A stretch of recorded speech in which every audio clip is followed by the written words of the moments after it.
और एक लड़ने के लिए अगर मतलब खेलने के लिए अगर बच्चा को एक जमीन मिल गया तो कांच का शीशा आपका क्या तोड़ने जाएगा भाई?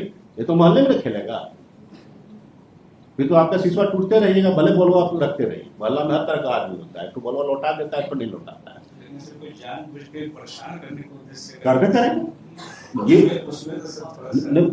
परेशान भी करेगा तो फोरम में बैठा हुआ है। जो भी सूट में फोरम बैठा हुआ इसी के लिए तो बोले कि वो परेशान कहाँ कर सकता है, वो ऑर्डर 39(2) का पावर ही नहीं है उसके पास।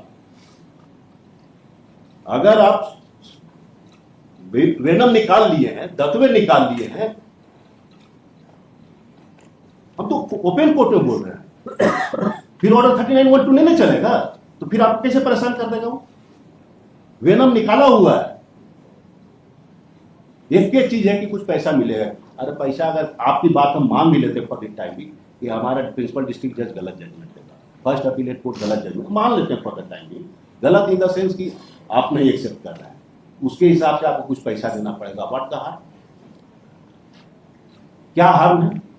कोई हार्म नहीं, लेकिन आपका प्रोजेक्ट रुकेगा समझ में, और आपका हर प्रोजेक्ट रुका हुआ है, आपके हर प्रोजेक्ट में प्रॉब्लम है। रीजन यही है, wrong methodology, wrong procedure.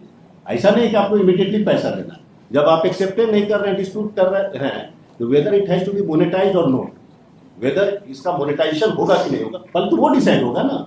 Then who is entitled for monetisation, monetised amount, वो सेकंड स्टेज है, वो इशू डिसाइड होगा। अब पहले इशू में जीत जाएगी, कोई स्टॉप यू, और ऑर्डर 39(1) चलेगा नहीं। और अगर हम सिविल सूट में भेज देंगे, ऑर्डर 39(1) बहुत बड़ा आपके पास हेडेक है, और दिखता है रजरप्पा मंदिर जाते वक्त, दिखता है, रोडवा नहीं चौड़ा कर पा रहे हैं, ऑर्डर 39(1) में चल रहा है। और यही अगले एक्विजिशन में चल जाएगा तो पूरा उठ के यहां चलाए, सारा ऑर्डर 39(1) का। आपके प्रोजेक्ट का मेन हर्डल है ऑर्डर 39(1), और इसको से बचने का आपके पास लॉ और आपका इंटरेस्ट भी प्रोटेक्टेड। ऐसा नहीं कि स्टेट का इंटरेस्ट लूज कर रहा है, बिकॉज न्यूट्रल एजुकेटर बैठा हुआ है।